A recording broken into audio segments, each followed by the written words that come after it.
केसरिया बालम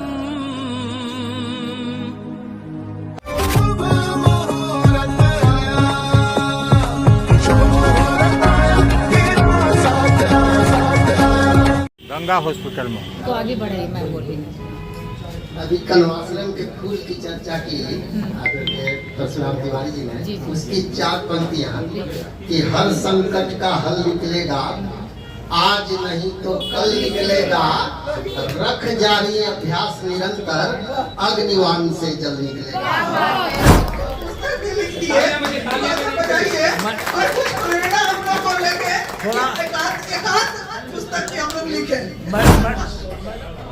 ऐसा अजीब हादसा गुजरा था और बस आंखें खुली तो धूप का पहरा था। शहर की जनता ने पहले ही तय कर लिया है कि यदि शहर को और खूबसूरत बनाना है तो फिर से अरुणा शंकर को लाना है। आज हमारे बीच में है अदबी संसार के सभा में, मैं पूरे आदर और एहतराम के साथ उन्हें आमंत्रित कर रहा हूँ और अदबी संसार के सदस्यों को आमंत्रित कर रहा हूँ कि आप मैडम को सौर प्रदान कर, और जैसे भी आप हजर जी कह रहे थे ना मैडम कि मैडम को यह कहने से बुरा तो नहीं मान जाएंगी कि इसका इस्तेमाल करिएगा, तो हम बोले कि हम कह देंगे, जी एक जोड़ा ताली बजनी चाहिए मैडम के लिए। जी बहुत धन्यवाद।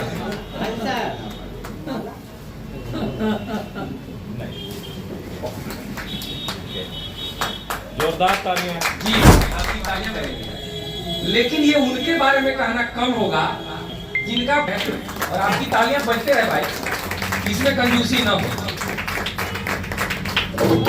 बहुत शुक्रिया।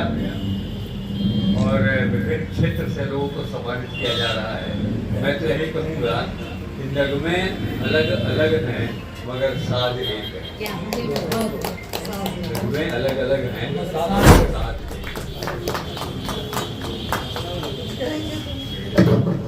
संसार के सच्चे अजहर साहब, और यहाँ बौद्धिक रूप से जो समृद्ध है पलामू, कि पलामू के साहित्य के दृष्टिकोण से जो देश दुनिया में नाम है उसका एक बहुत बेमिसाल चीज है।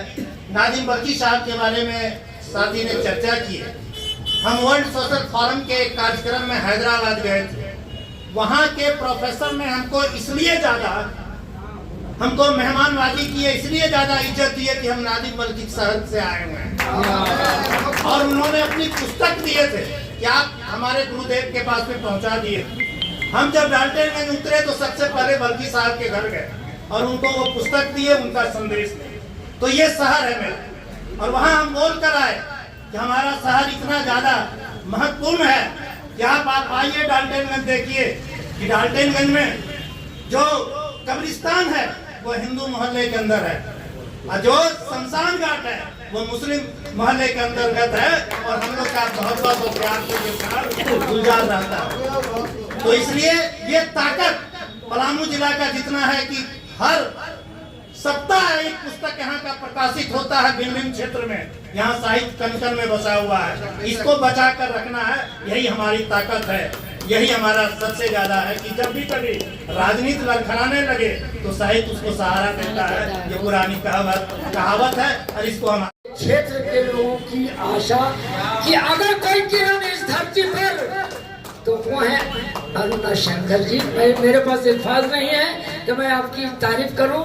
बस आपसे छोटी सी एक गुजारिश है कि आप जिस तरह से शहरवासी और शहर के अपने क्षेत्र में लोगों को आपने जीरा बख्शने का काम किया, रोशनी देने का काम किया है, आपसे मेरी गुजारिश है कि अगर इस धरती पर कोई सबसे कमजोर वर्ग होता है तो वो है शायर और कवियों का। इसका उत्थान आप करेंगी, हमें पूरी उम्मीद है। बहुत बहुत शुक्रिया। आप बोले सबसे कमजोर वर्ग, ये हो ही नहीं सकता। इतनी ताकत कलम में है। आप ये जो बोले उससे हम सहमत नहीं है भाई। हाँ, ये बोल सकते हैं, पर वो जितना धनी है कि अच्छे भैया ने अभी बोला कि जब ये समय की बात है जब हमारे देश के राष्ट्र कवि कौन थे, बताया जाए, कोई बताएंगे? हमारे देश के दिनकर जी। और ये लाल किला पर कवि सम्मेलन चल रहा था और ये उस समय की बात अभी भैया ने, शंकर भैया ने बोला कि वो चढ़ रहे थे सीढ़ियों पर जवाहरलाल नेहरू जी और लड़खड़ा गए और पीछे से दिनकर जी जो इन्होंने संभाला और तब उन्होंने कहा, जवाहरलाल नेहरू जी ने, हमारे सम्मानित, हमारे उस समय के तत्कालीन प्रधानमंत्री जी ने, माफ कीजिएगा मैं थोड़ा लड़खड़ा गया था। उन्होंने कहा आपने मुझे संभाल लिया। तो उन्होंने कहा, तो उन्होंने जो दिनकर जी ने बात कही कि जब जब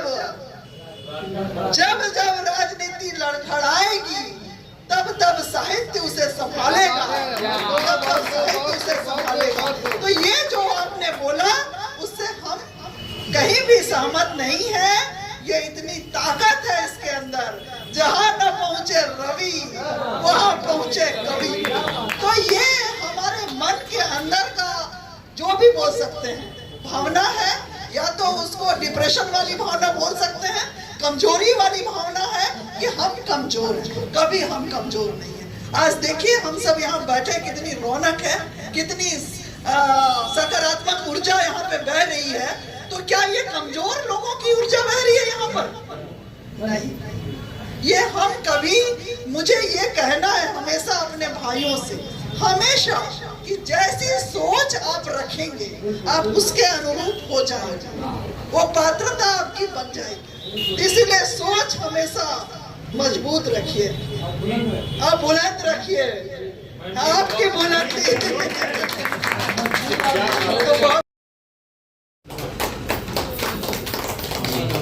ये सबको दे रहे हैं कि जिसे डर लग रहा है उसको दे रहे हैं। धनंजय जी सम्मानित होते हुए मुक्ति हैं, वो हमेशा ठोकर खाते नजर आते हैं और जो गलत मार्ग पर हैं वो कहीं ना कहीं अपनी प्रभाव जमाने में सफल हो जाते हैं। तो इसी को दृष्टिकोण में रखते हुए मैंने इसमें लिखा है, ये 4 पंक्ति है कि युद्ध नहीं कौरव पांडव का, युद्ध नहीं कौरव पांडव का, युद्ध नहीं अधिकारों का, पार्थ समर सत्ताधारी से बेबस और लाचारों का, पार्थ समर सत्ताधारी से बेबस और लाचारों का। और क्या बोले? क्या सकारात्मक और जो नकारात्मक दृष्टिकोण रखते हैं वो कहीं ना कहीं छल कपट कर आगे बढ़ जाते हैं। नहीं, इसमें मैं बोलना चाहूंगी जरूर, ये सोच हमें कभी नहीं रखना है और इसे कभी अपने जीवन में अपनाना भी नहीं है। महाभारत क्योंकि वैसा कहा गया है कि सत्य जो है वो परेशान हो सकता है, सत्य परेशान हो सकता है, पराजित नहीं है। इसीलिए वही रास्ता हम अपनाएं। कहने सुनने को बहुत चीजें मिलती है, देखने को बहुत चीजें मिलती है, आप देखें सुने पर करें वही जो आपका मन या आत्मा इजाजत देती है, जिसकी इजाजत है ना। तो जरूर लगेगा कि शायद छल कपट करके मैं आगे बढ़ जाऊं, चाहिए पर परिणाम जो होगा वो फिर देखने को मिलेगा आगे जाके। आप एक दूसरे की को सहयोग कर सकते हैं। मैं बहुत लोगों से सुनती हूँ कि हम क्या करें, हमारे पास जिस दिन आप सोच ही लीजिएगा कि आपकी पात्रता खाली है, ऊपर वाला खाली ही कर देगा, है ना। तो इसीलिए हमेशा जो चीज भी है, ऐसा कुछ नहीं है, भगवान ने हमें बना के ईश्वर ने ऊपर से भेजा है तो कुछ न कुछ गुणों से नवाज के भेजा है और हमारे आसपास रहने वाले लोग ही हमें उसके तरफ प्रेरित करते हैं कि आप खेल में अच्छे हैं, आप साहित्य में, सिर्फ जानने की जरूरत, आपकी जागरूकता की जरूरत है। यानी कि हर के किसी में कुछ न कुछ ऊपर वाले ने नवाज के भेजा है, बस आप उस पात्रता को अपने उसको पहचान जानिए। और कहीं ना कहीं, क्योंकि जितना आप देंगे ऊपर वाला उससे आपको कहते हैं ना 10 गुना ज्यादा देगा, बिल्कुल है ना। तो ये सबसे हकीकत भी है, ये सच्चाई है। तो मैं सभी से कहूंगी कि हम जहाँ कहीं भी हैं, जिस जगह पे हैं, यदि हम एक साधारण गृहिणी बोलते हैं, चाहे एक दुकानदार है, चाहे एक कोई भी वॉचमैन है, तो आप उसको ईमानदारी पूर्वक अपने कार्यों को करने की बस यही राष्ट्र के पीछे सच्ची भावना है। मैं तो कहती हूँ यदि आपके राष्ट्र के प्रति आपको लगता है कि मैं कुछ करूं अपने राष्ट्र के लिए, तो आप कुछ मत कीजिए, बस वही कीजिए जिसकी जिम्मेवारी आपको दी गई है ना। चाहे वो माँ हो, एक माँ अपने बच्चों का इस तरह लालन पालन करे कि वो उसकी लालन पालन का झलक उस बच्चे में दिखाई है ना। तो ये नहीं कह सकते, बस आप जहाँ पर हैं बस अपने कार्य को हम ईमानदारी पूर्वक बस करें, चाहे जिस कार्य पर भी है। यही हमारे देश के लिए, हमारे समाज के लिए, हमारे कौम के लिए यही सबसे बड़ी हमारी इबादत होगी, हमारी क्या बोलेंगे उसका जो बोलते हैं हिस्सा बनना, यही है और कुछ नहीं है कि हम देश के लिए हम मर मिटे। कहते हैं कि शहादत दी, पर आज हमारा शहादत का जो है पैमाना बदल चुका है।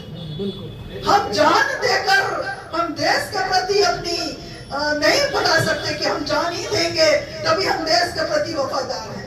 आप जहाँ है वहीं से वफादारी करें, कहीं जाने की जरूरत नहीं है। यदि हम किसी को कहते हैं कि आप जो है आपने ये नहीं किया, वो नहीं किया, वो नहीं किया, तो आप याद रखिए कि एक उंगली यदि आप किसी के तरफ कर रहे हैं तो ये 3 उंगली अपनी तरफ है। तो शुरुआत यहाँ से कीजिए, शुरुआत यहाँ से कीजिए। लोग कहते हैं हम क्या कर सकते हैं, आप बहुत कुछ कर सकते हैं, बस सोच बदल दीजिए, सोच में सकारात्मक लाइए, आप बहुत मजबूत कड़ी बनेंगे। तो यही चीज इन्हीं चंद शब्दों के साथ, और मैं ये जो धारा बह रही थी, जो मैं तो कहूँगी अमृतपान हो रहा था, जैसे कहते हैं ना कि वो चंद्र पूर्णिमा के दिन, शरद पूर्णिमा के दिन ऊपर से चंद्रमा से जो गिरता है नीचे, वो कहते हैं अमृत। तो सचमुच यहाँ अमृत बरस रहा था, बल्कि रमान भाई सचमुच, मतलब मुझे महिलाओं का फोन आ रहा था, मैंने उन्हें समय दिया था कि मुझे 3:30 बजे लगभग प्रोग्राम 3 का समय है, 3:30 तक हो जाएगा खत्म, और मैं 4:30 पौने 5 तक आपको बार बार मैं घड़ी देखूं, ये घड़ी रुक गया है या मैं रुक गई, ऐसा तो लग रहा था, क्योंकि समा जो बना, कहते हैं ना यही होता है।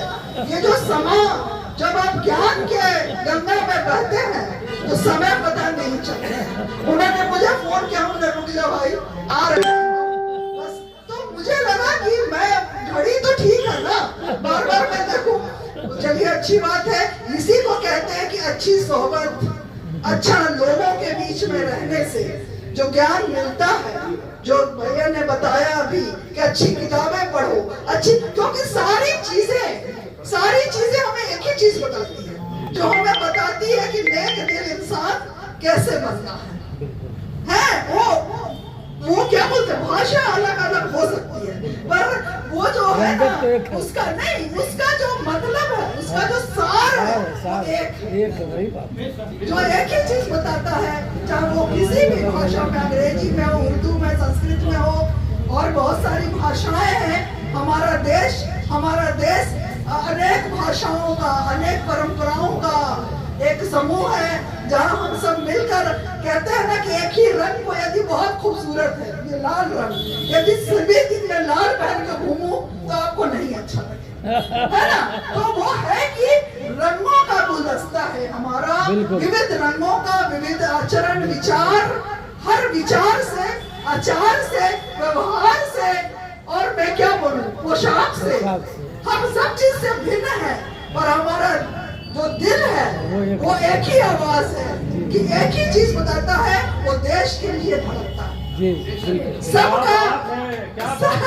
चाहे हम कुछ भी करें, पर हमारा जो मतलब कहते हैं ना उद्देश्य जो है, जो ईश्वर ने जो ऊपर के परमात्मा ने हमें बना के भेजा है, उसका उद्देश्य यही है कि इस धरती पर आप आए हैं, अच्छे कर्म करके जाएं, क्योंकि आपका ये कर्म ही आपको हमेशा जीवित रखेगा। आज हम याद करते हैं नदीम बल्खी जी को, आज हम याद करते हैं बहुत सारे ऐसे महान कवि, लेखक, साहित्यकार, समाज सेवी बहुत लोगों को।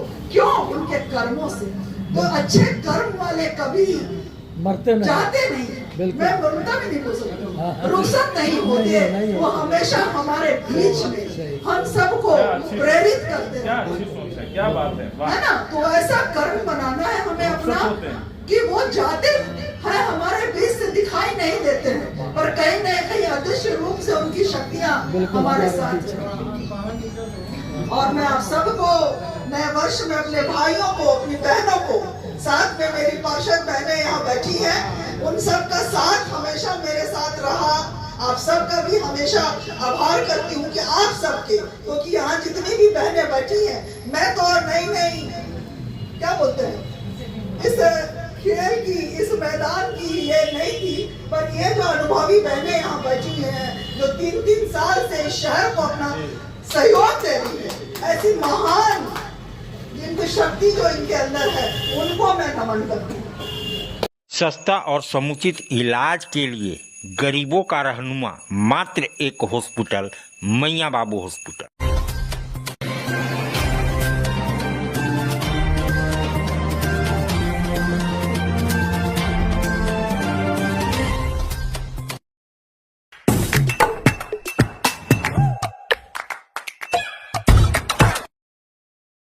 आज आप दिल्ली दरबार आए हैं। दिल्ली दरबार अपने आप में पूरे डाल्टनगंज को समेटने के लिए तैयार है, क्योंकि गांधी उद्यान पार्क में दिल्ली दरबार जब से आया है रौनक बढ़ गई है।